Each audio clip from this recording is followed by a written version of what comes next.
You're listening to Ham Radio on KAXE. Cooking with Amy Thielen. I remember everything, every song you sang to me, making coffee every morning. Doesn't matter where I go, another day, another show. Nowhere else feels like home. It's alright, you know how I like it. Summers here in northern Minnesota are hot, humid, and short. The vegetables get a cold, slow start, and then when the days get long, they ripen all at once. It's the deluge and a great opportunity. Summer cooking is radically different from winter cooking. There's just a different rhythm to it. It's more improvisational, more inspired by ingredients. It's a little more like jazz. I mean, I think of winter cooking, Heidi, in this way. You find a recipe that you want to make. Maybe like a stew, something to fit your mood, something you want to coddle all day long, and then you go to the store. But in the summer, it's kind of reversed. You might go to the store or the market or your garden, and then you cast around looking for a recipe. Mm-hmm. That's interesting. Is it like that for you? Yeah, I think it's different. It's what I get at the farmer's market, what might be growing. I try to find recipes of the excess that I have. Yeah. And, if I find some great meat producer, like I'm going to have brats, it's going to be good, which I normally wouldn't do in the wintertime. Right. Do you do the thing where you stew them in beer? I do not. I just grill them. I think that's like more of a Wisconsin thing, but okay. It's just like micro-regional. Yes. Like, it's not our micro-region to do that. No. It's good, though. Yeah, it's really good. I bet. Yeah. Yeah, so it's a different time. How is you are going to have the huge amount of produce soon? Your garden's about to explode? Yeah, it's ready to explode. It looks really good. We've had a perfect summer, so. Wow. Yeah. So you grew up on the lake part-time, right? So what are some of those memories of summer lake food? Well, it was definitely, so we had a family resort, very small, in Brainerd when I was a little kid, and it was all about fishing. My family's obsessed with fishing. And so it was always about going out, different people. I mean, it was so fun as a kid because you get new playmates every week that would come into one of the 7 cabins, Oh, right, yes. But I had to work because it was our family business. I had to sell the worms and sell the pop and do all the stuff. But it was always a fish fry. Okay. It was always a fish fry like on their last night of staying in the cabins. And if it was a little bit of a chillier summer, my dad made the fish. He did a great like shore lunch thing with coconut. And then he loved, my dad, early in his life, worked right after high school, worked at a bread testing company. Really? So he always made the bread in our family. So that's what it reminds me of. A lot of beer, too, in coolers and that kind of thing. And a big watermelon. My mom would make this watermelon that, I don't know how she did it. I can barely cut a watermelon. Had a handle. Oh, she did the basket? Oh, she did the basket. Oh, that's it was so cute. Cool. Yeah, so those are kind of the things, you'd worked all week long hoping there'd be enough fish so we could all celebrate together. Right. Well, really, this should be called Fish Radio, I think. I mean, honestly, we've talked about fish for every episode. That's me. I'm infiltrating. No. It's just natural. It's happening. Yeah. But I do love, that you're talking about cooking outside and bringing that fire outside, because when I think about summer cooking, I think about crock pots on the porch. Oh. My mom would make like this pulled beef. And I do too. I make like a kind of like a barbacoa, stuff like that, Oh, and just kind of take those big roasters, like the big ones, big crock pots, and just plug them in on the porch. I have never thought of that because I do it the opposite way. In the winter, that's my freezer. So why wouldn't I do it the other way? That's a great idea. The porch is really just either a heater or a freezer, right? Yeah. Sure is. So, but I love talking about like cooking outside, cooking on the fire. And, our first guest, Elena Lenova, we called her so that, to talk about a recipe that we saw in a new book called Kitchens of Hope, which is a cookbook of immigrant recipes and stories. And it's assembled by Lee Dean, who's my editor at the Star Tribune, and it's affiliated with Advocates for Human Rights, which she also volunteers for. So Elena Lenova is based in St. Paul. She's a home cook. She's a native of Belarus. And we were really interested in talking to her about her beet soup recipe, which is like, I spent a little bit of time in Latvia, which is close to Belarus, and Belarus is more Slavic and that's more Baltic, but there's this, I think regionally, they make a lot of these cold soups. And when I was there, it was so good. I'm like, why don't I make that more often? Yeah. But then she does talk about cooking on the fire, which I think is... So is borscht a cold soup or is that a warm beet soup? That's hot beet soup. All right. Because I've never had cold beet soup. And after hearing about this recipe, I think I want to try. It's really delicious, and it's also just like so beautiful. So you can garnish it with all the different kinds of things, and a little crushed ice, a little bit of cucumber. I mean, it's and the base is like kefir or... She'll tell us what it is. All right. Coming up, we're learning more. This is Ham Radio.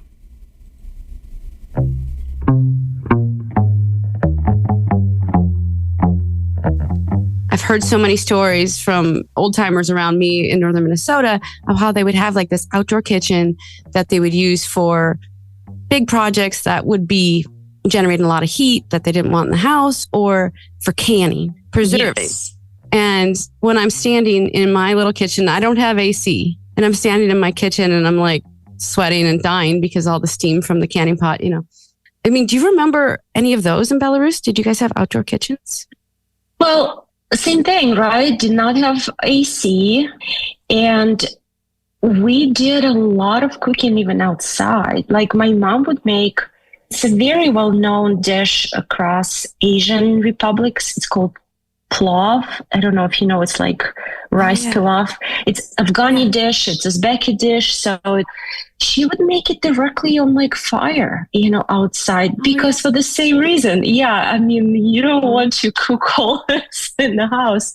Yeah, that sounds, so it's like rice pilaf with like meat and vegetables, spices, but cooking it outside is kind of like Spanish paella. Yes. I know my brother does it here now. Like he just has this fire going outside and cooking. Like my sister-in-law is cooking some meat and potatoes in a big iron cast. I think it's such a great idea. You spend so much more time outside. I kind of use my grill for all outdoor cooking. And I remember my mom would always have the door open for that reason, right? So the kitchen was like right there where we walk in. It's just also like you walk in, kick your shoes off, and then there is a kitchen. And so she would can a lot of things, probably more like in August, September. So there would be jars everywhere. And then would have to take them down to the cellar because we had like a homemade cellar. That's exactly like my grandma's house. You'd walk in, there was like, I don't know, a foot for taking your shoes off. And then there was a basement, so you didn't want to tip backward. But then you'd walk in and there was a table and it was small. You're right in the kitchen and like 8 people would be around that table. You know what I mean? Yeah. You go there and you like look through the jars. All the jars. So do you do that? Do you preserve stuff? Not as much. I'm really lucky my mom lives nearby. She still cans some things. She really likes to make fresh. Like even if it's pickled, it's just fresh. I have my favorite quick pickled dill pickles recipe that I always do. So she would do the same with tomatoes, peppers, like cabbage, anything. So tell me about this beet soup. Okay, so beet soup. I'm still wondering who created it first. There is a Russian recipe, Belarusian recipe, Ukrainian recipe. There is a similar version in Latvia, Lithuania, and Estonia. And there are different variations. I went to Latvia, and that's why when I saw this, because I had something similar in Latvia and it was so good. So tell me about these variations, or the one that you like.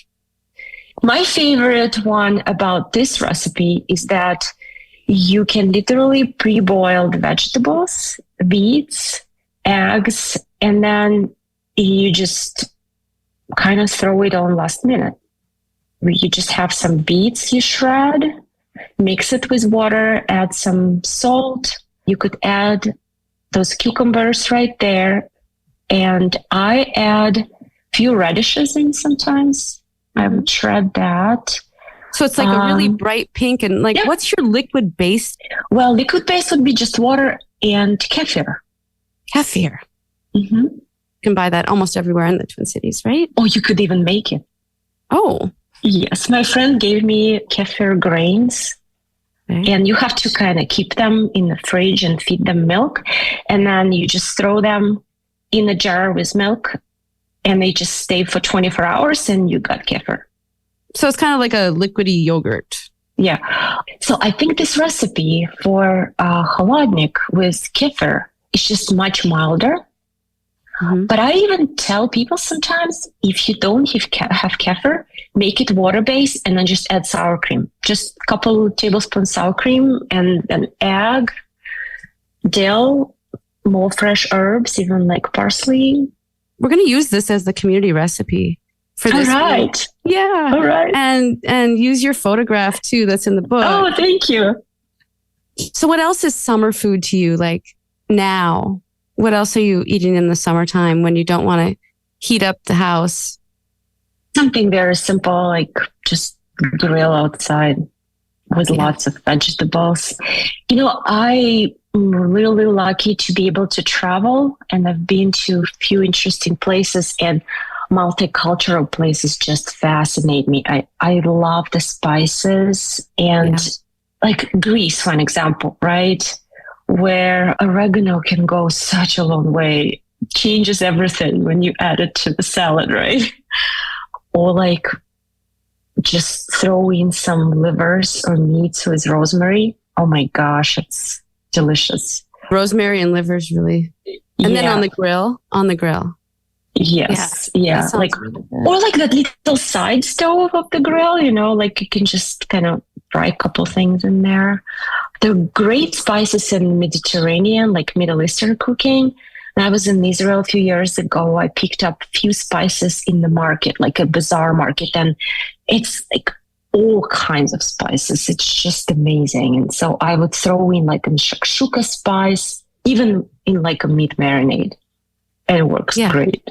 I don't know. Now I'm like looking at ChatGPT to give me ideas too. So I hear that. I've resisted its charms so far, but I read something about chefs even using it sometimes.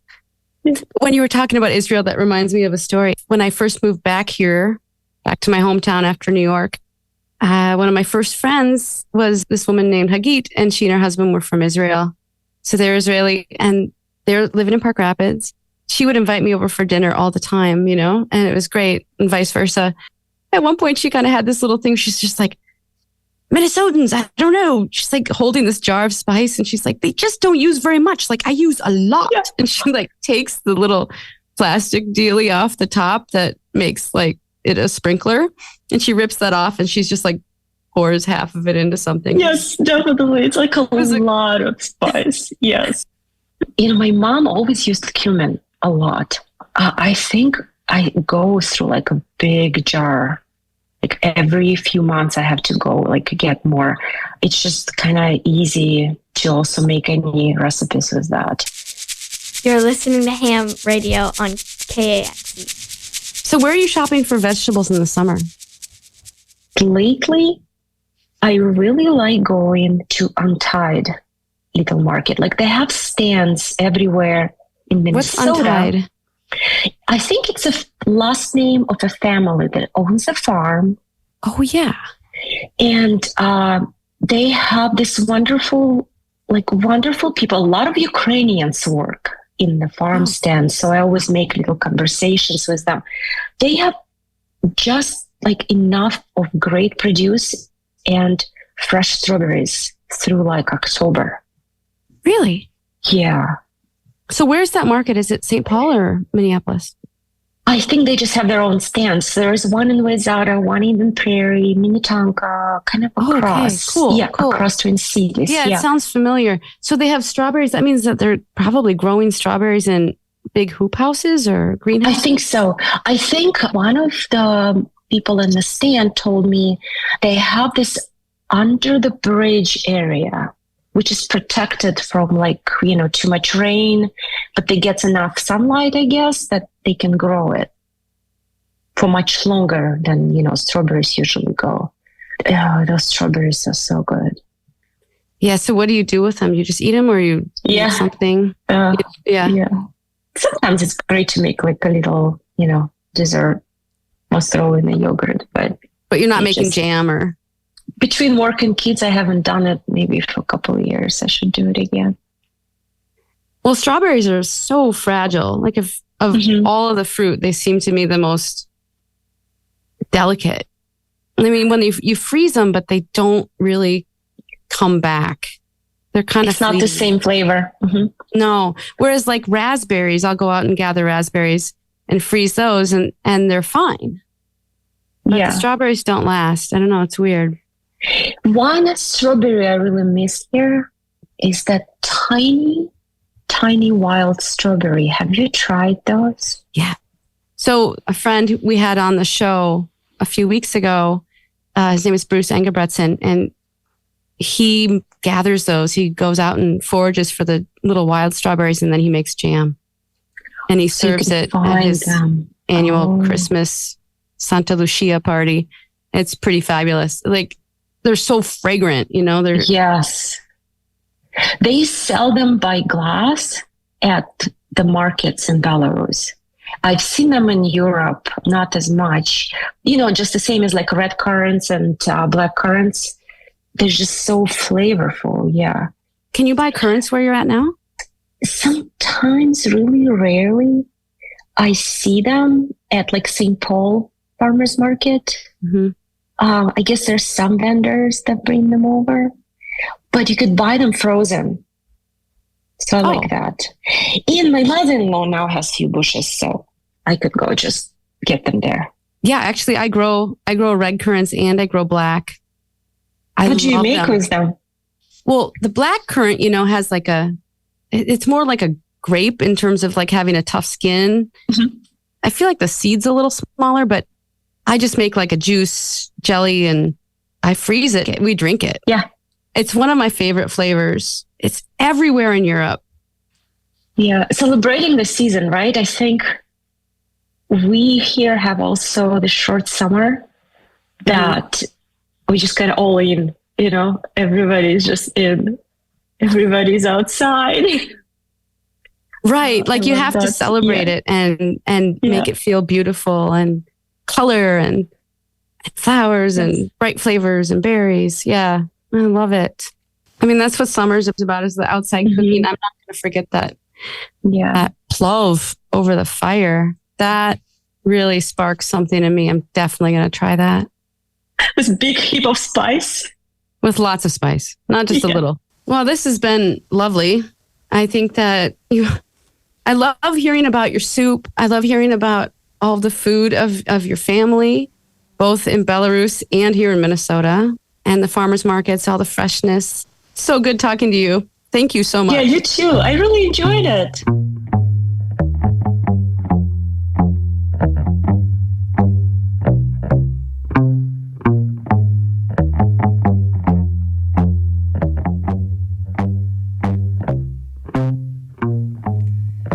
It's Ham Radio on KAXE.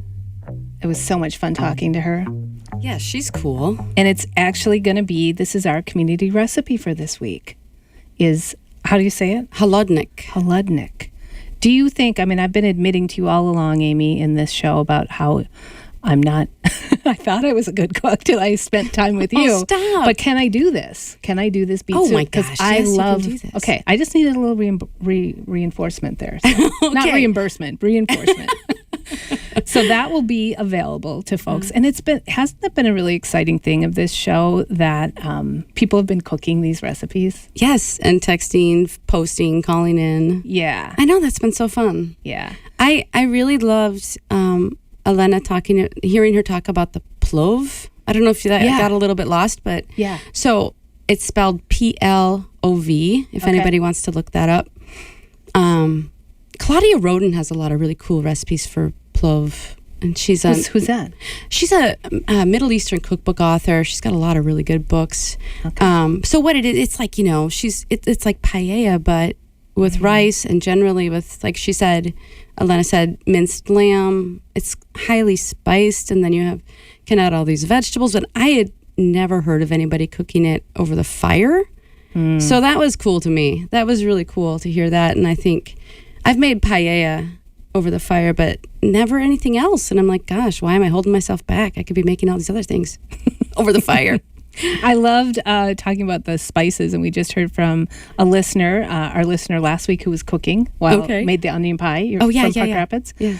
She said, I'm making dinner while we listen. I was inspired by the farmer's market last weekend, and I got some things like kohlrabi and oyster mushrooms, and I'm adding the kohlrabi to a simple romaine salad with some fresh basil and a Caesar-like dressing. I agree. Lots of seasoning is the best, and my favorite spices are from Burlap and Barrel. Oh, yeah. A lot of people another beautiful photo. Oh, Rachel. Hi. Yes. Rachel from Park Rapids. That's great. Kohlrabi, that's one of my favorite summer ingredients. Do you like it? Oh, well, I didn't even know about it until the new Midwestern cookbook. Oh, really? We had a dinner party once, my friends and I, and we cooked out of your cookbook. And we did the kohlrabi. You had it on ice. This would be a great thing right now. Do you remember this? The kohlrabi on ice with the spices and stuff. I love it. It is so good. Yeah, just ever since I did that, I eat kohlrabi a lot. A little crushed ice on top. And that's how they used to serve it in Pierce. My parents, according to my mom and my dad, said my parents are from that town, Pierce, both of them. And they remember somebody serving it at the bar, on the bar.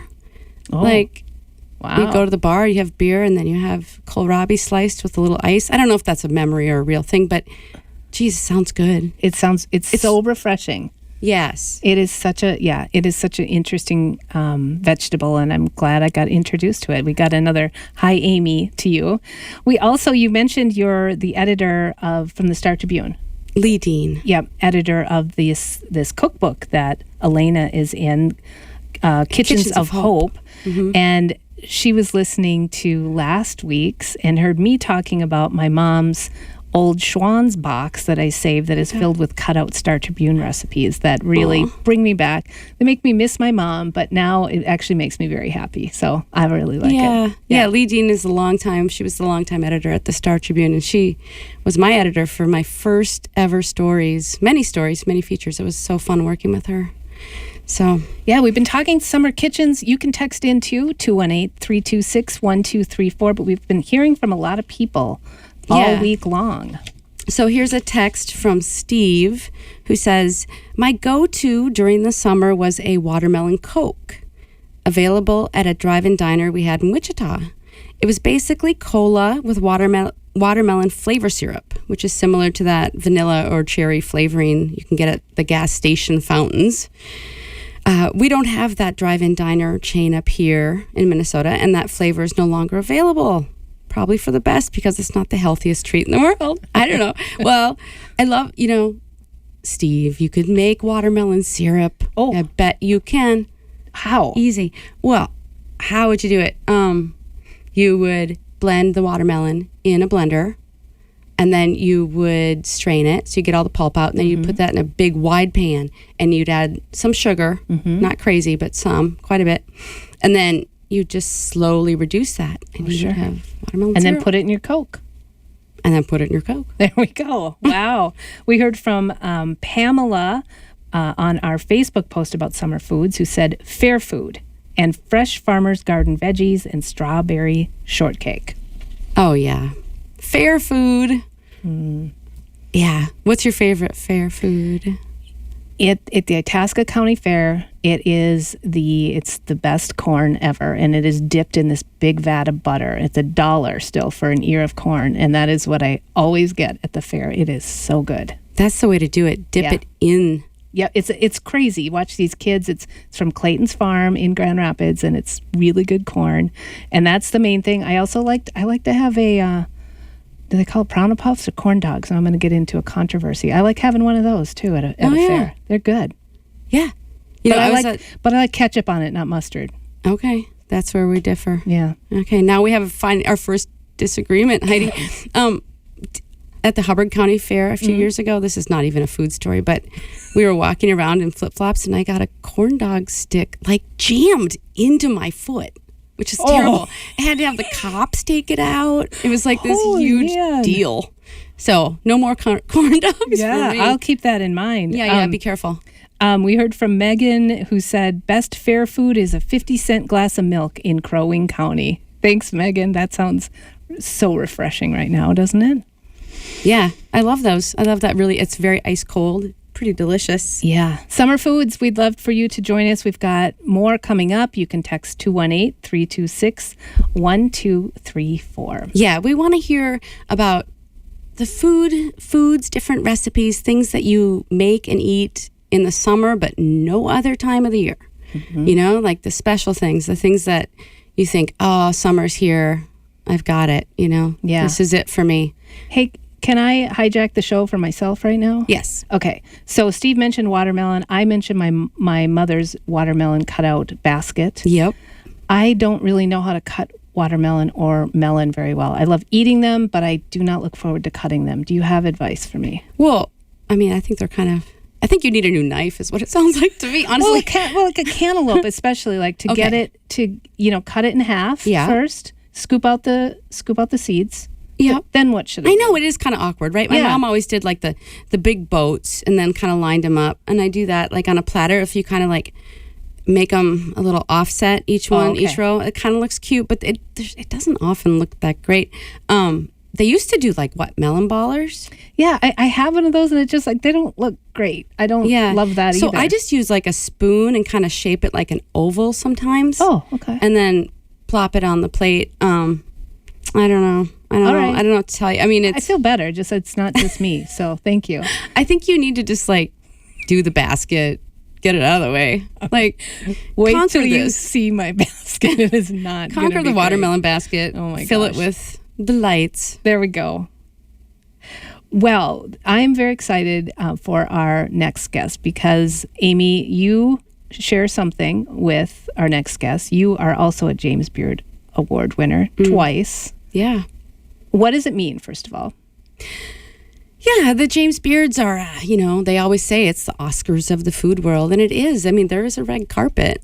Karen Tomlinson is a friend of mine, and I've become friends with her because the first time that I ate her food, I was really just like kind of emotionally blown away because it's really connected. And you can feel that. Like there's people who say, oh, we're farm to table. It's a farm to table restaurant. Her restaurant is called Muriel in St. Paul. But it's different, and you can feel it with Karen. Like she's getting food from one area, which is her hometown in Dassel, which is a farming region a little bit northwest of the Twin Cities. And it's like she's created all these relationships with farmers and growers right there. So, and she's nostalgic like I am. We have that in common too. and really, I feel like you're eating her taste memories, Like there's meaning, there's story. But yeah, the James Beard Awards are huge. And she was just named Best Chef Midwest last week.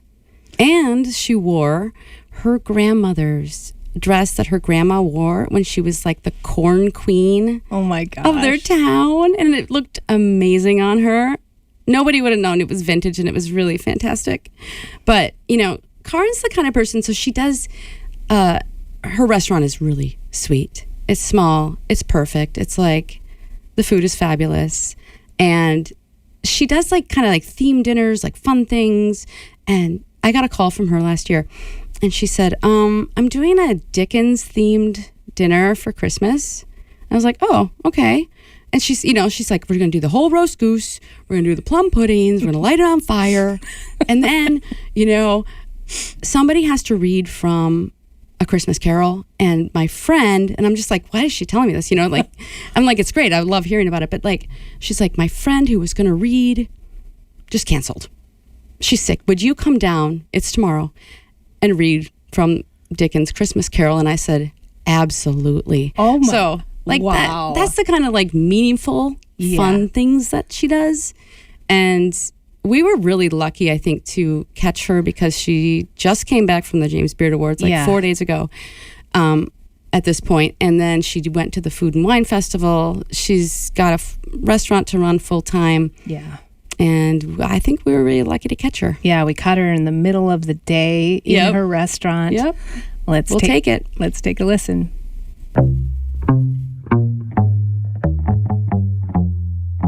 So, yeah, you have all these farmers and relationships, and I think about your food as being extremely relational.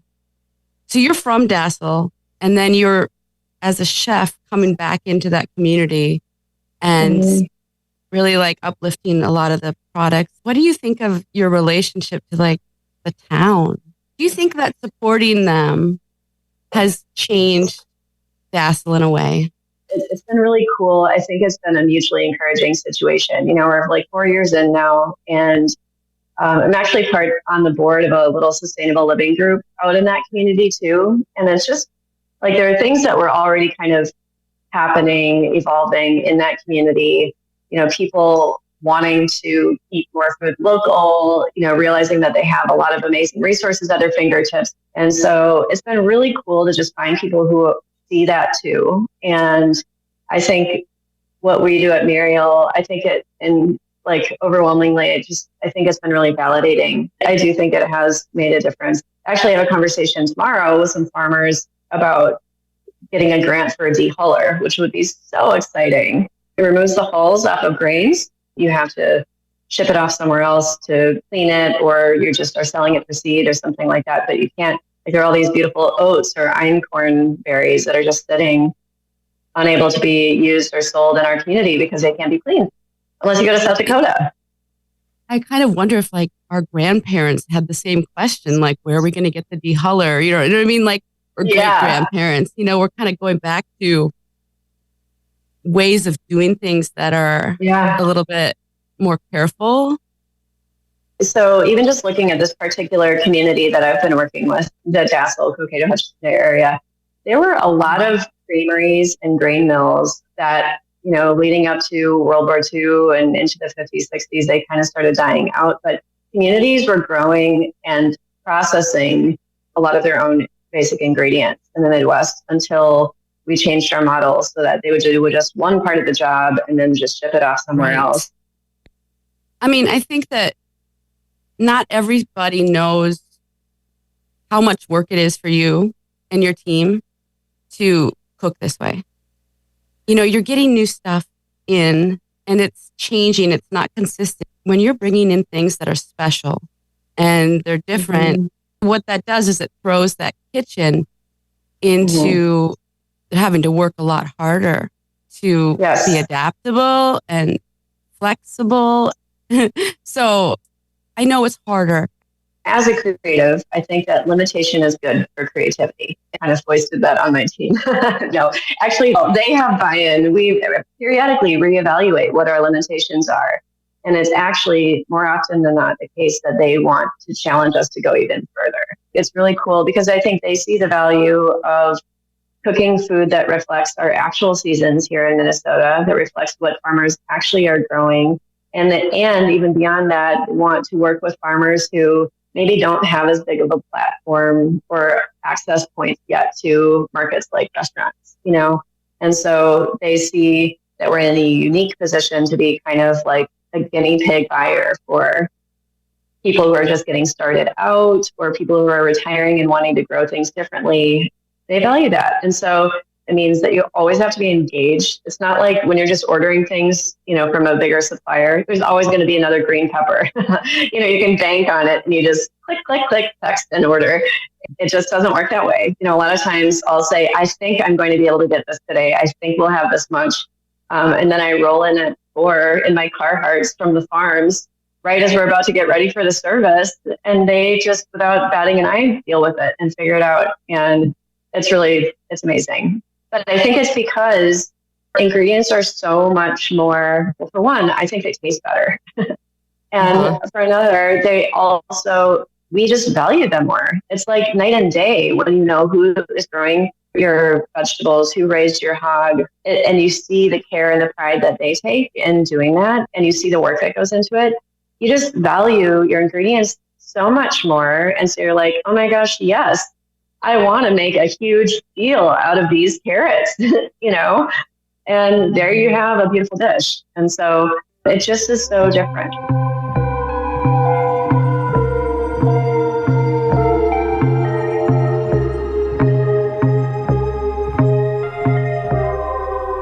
What she's talking about, like talking to farmers about how they can get a dehuller for different grains is fascinating to me, because that's like another step, it's like growing the stuff. She's creating the market, she's creating the recipes.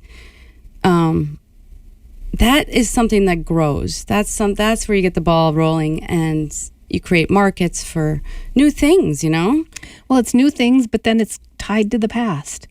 I know. I just kept thinking about the threshing machine. My grandma would talk about the threshing machine coming through, and if they had a dehuller, it would be the same, so you could take it from farm to farm.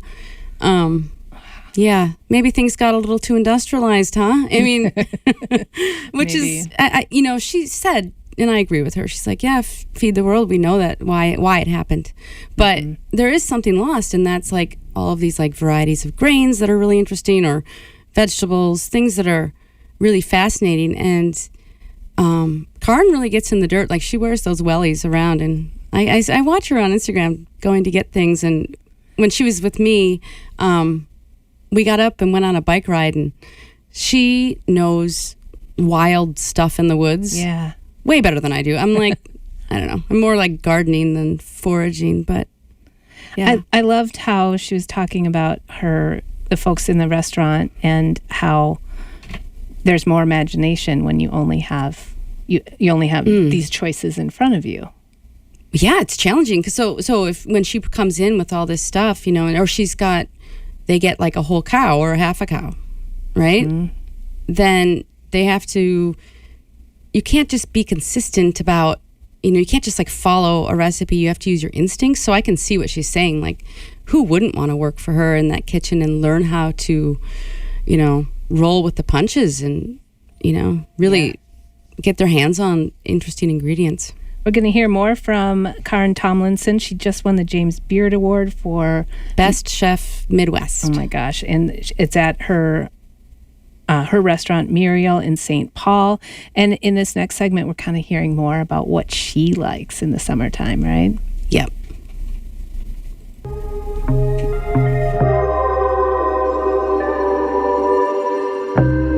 It's alright, you know how I like it. This summer, what are you looking forward to cooking? What's on the menu? Yeah. Well, the first thing that just came to mind, one farmer that I work with, he mainly has a CSA business, but then he'll let us know if he has extra things. He doesn't want them to go to waste. And he has these beautiful heads of lettuce. And we've been cooking the lettuce. So using like blanching and hard searing and doing a little emulsified sauce over it. That's been so lovely. I just am really excited about cooked greens and lettuces this year. What's the variety? And so the first was a butter crunch, which was very tender, but then romaine, he had these beautiful heads of romaine last week and then this week again. What was it you brought to my house for the fundraiser? And you had this mother pickle. Karin came to my place I asked her to do the Namath Art Center fundraiser with me and our friend Kristen Volk. And the three of us, it was such a blast. And you have this enormous cooler. You open it up and there are all of these quart containers full of various little pickles and all kinds of things. Yeah, tell them about some of those things that you play with and that mother pickle. Yeah, probably garlic scapes in there. I think there were garlic scapes that we pickled or fermented. I mean, really all you need is salt to get that going. And then a mother pickle basically like a sourdough starter where you use some of the old batch, the old brine to start the new. There were dragon tail radishes for people who have gardens and for summer cooking, like just finding a couple quick and easy methods that you can do. Some pickle brine where you can get things started, or just have a brine solution ready to go, pour over and let something start fermenting. Finding a way that you can kind of preserve as you go throughout the summer without making it big and stressful, I think is so fun, because then you can show up to someone's house with a cooler full of cool little gems. So many. Like coriander, when you tear coriander bolts, the little coriander seeds, the green coriander seeds, I love.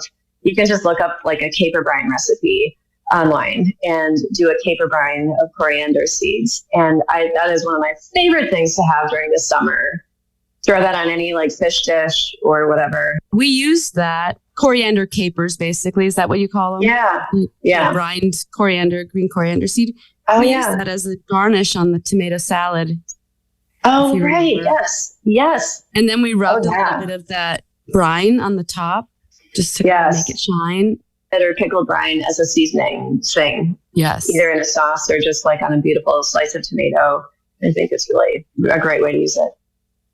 So summer cooking, sometimes I think about winter cooking as in terms of math, like winter cooking is addition, where you're getting more and more elaborate, where maybe you're trying to add a little zhuzh to like roots and things.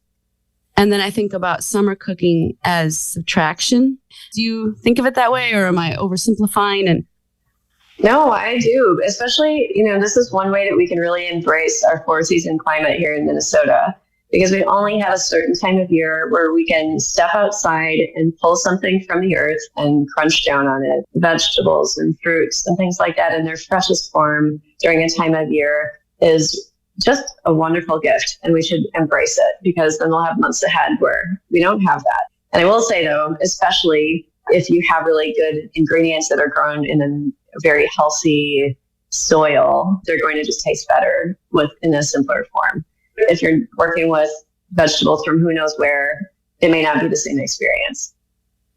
right. Do you think that flavor follows nutrition? Absolutely.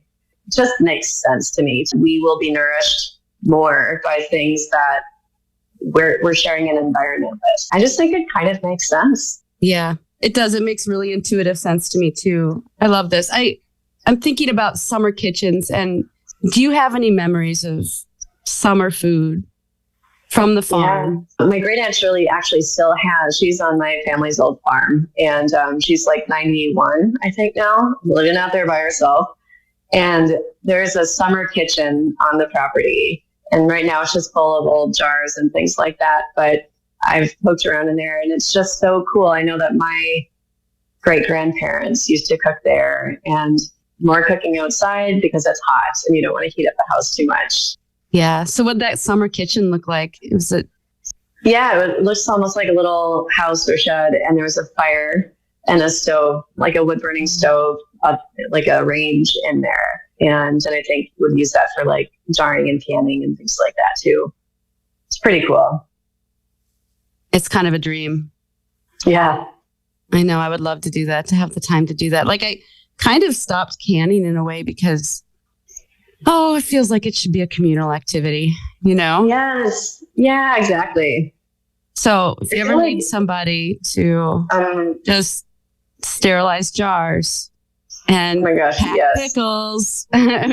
We so should have Amy. Yes, let's do it. Let's have a canning party. I think that would be, I'm actually serious. I think that'd be really great. I think that like the rituals of preparing food and doing things that are kind of in tandem with the season too, of doing that together with people in community is something that I want to find ways to keep alive in modern society. All of our lives are different. We're responsible for different things than people were back when that was more normal. But there's something really beautiful about that. And so maybe starting with us having a canning party. I love it. That'd be so fun.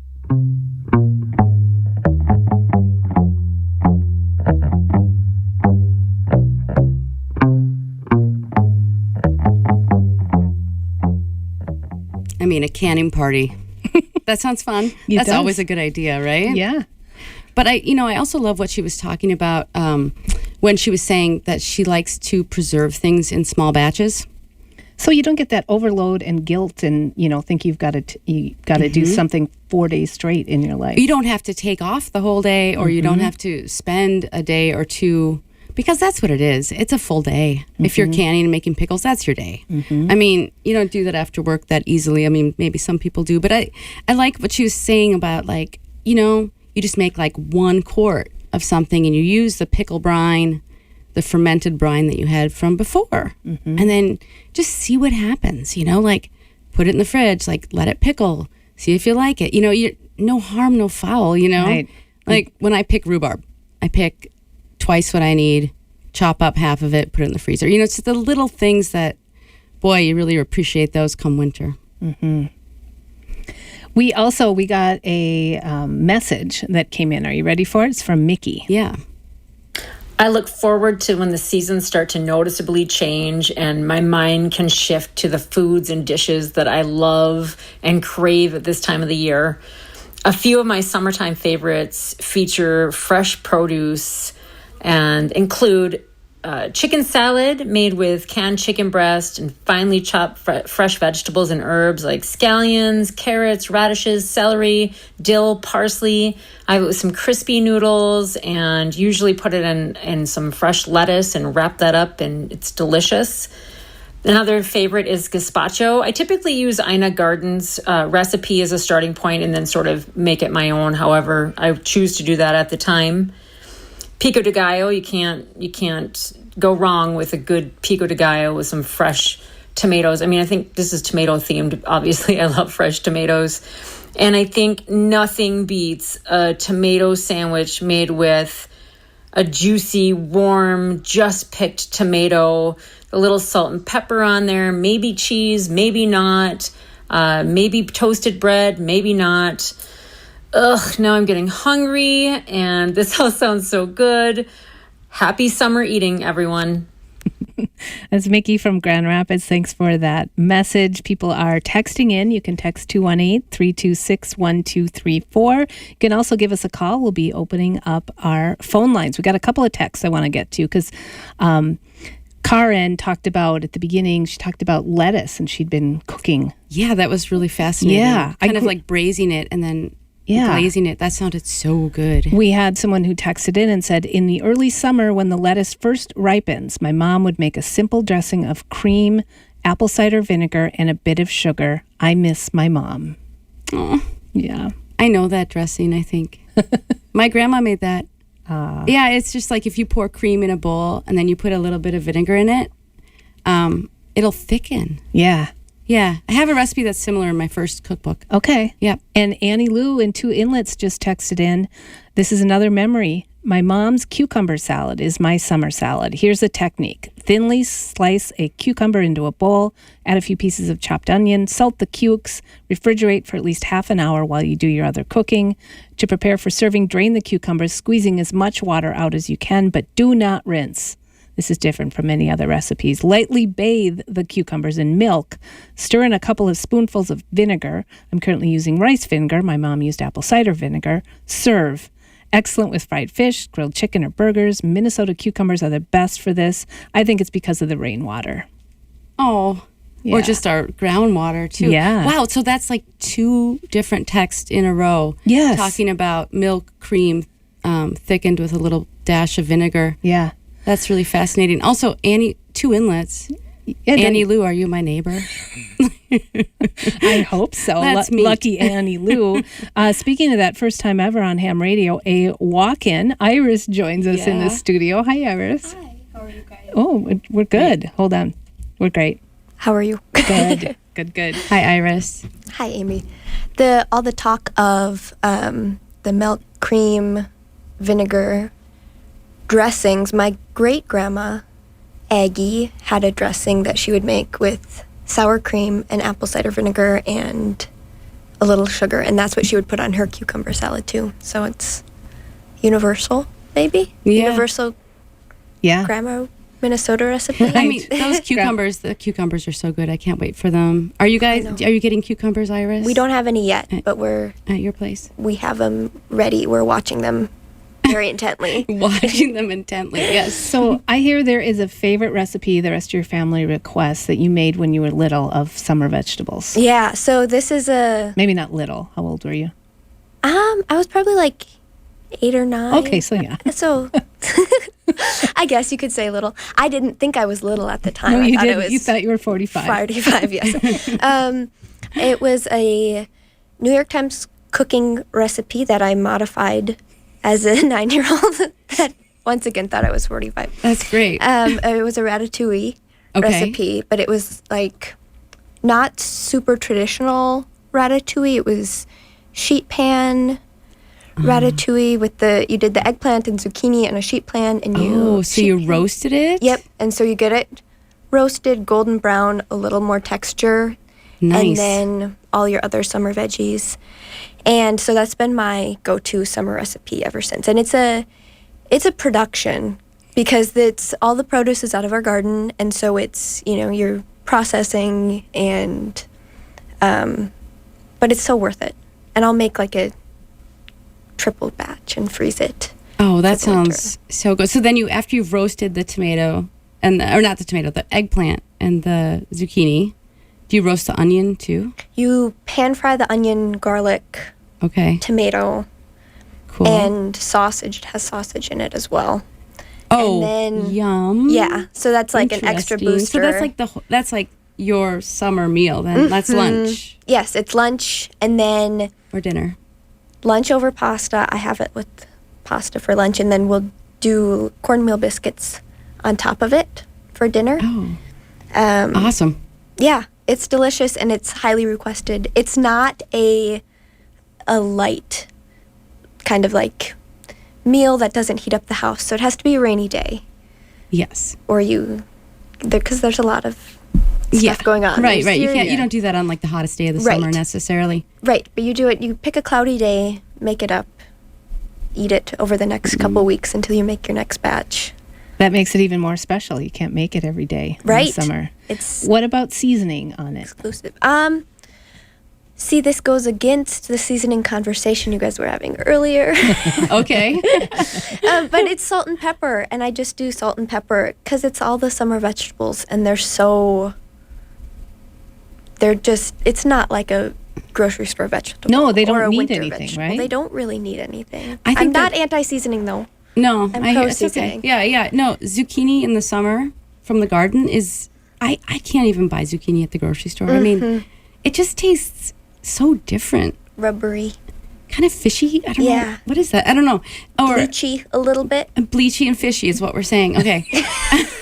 Not We don't like it.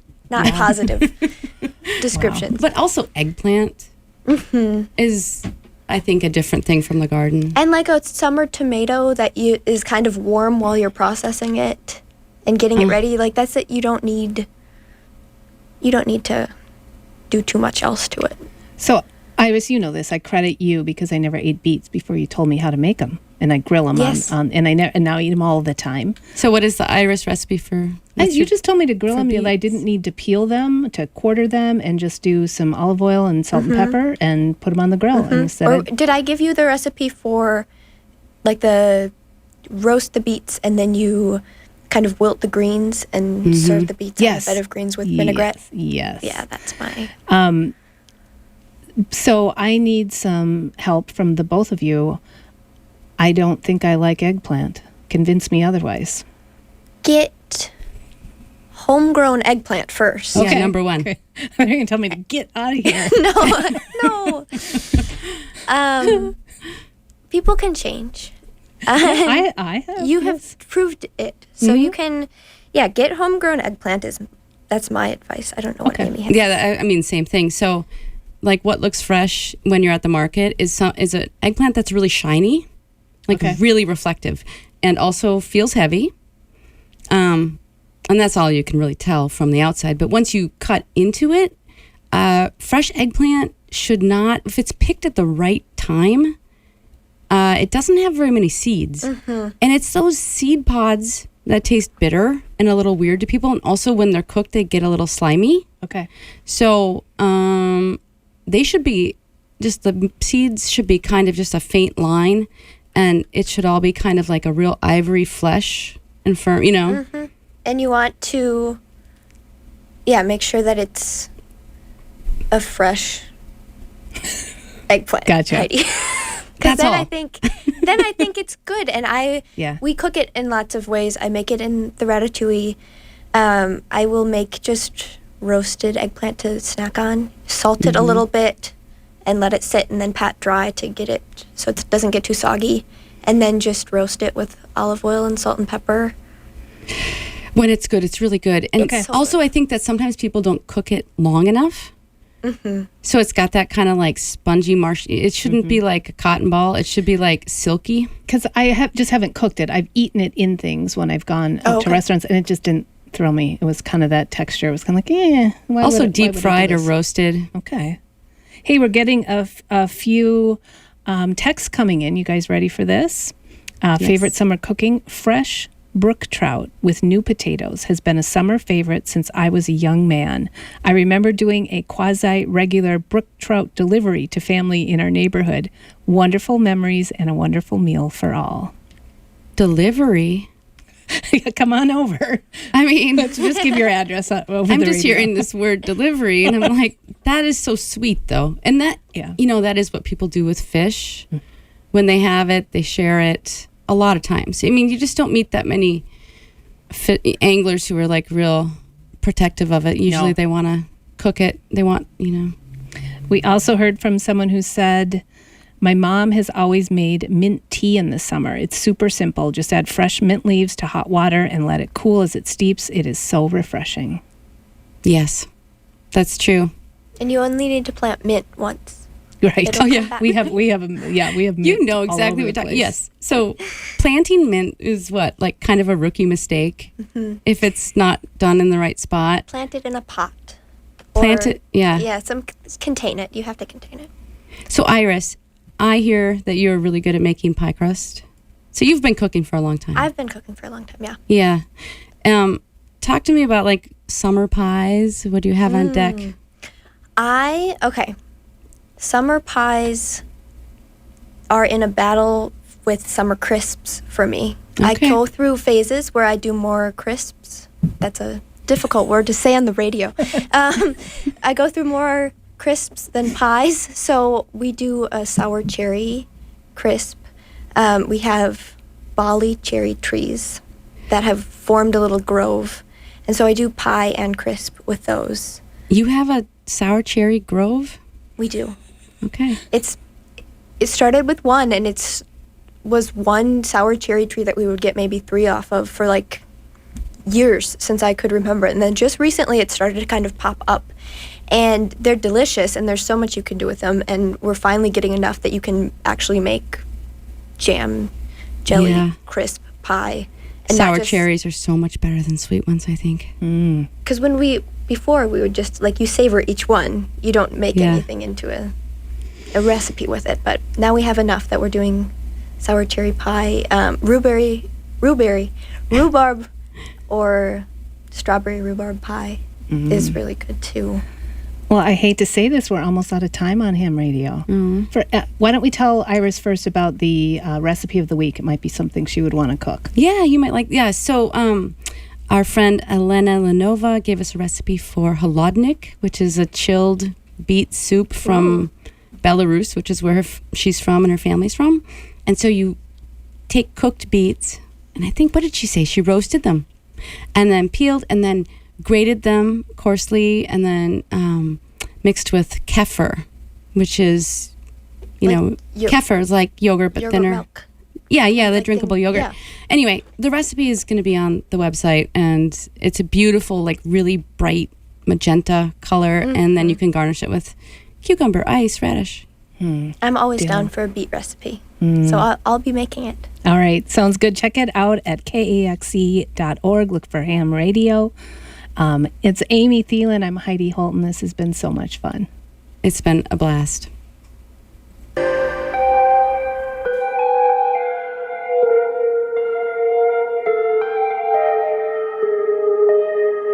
Ham Radio is produced at the KBXE studios in Bemidji and made possible by the Arts and Cultural Heritage Fund of Minnesota. Host and creator is Amy Thielen, produced by Heidi Holton.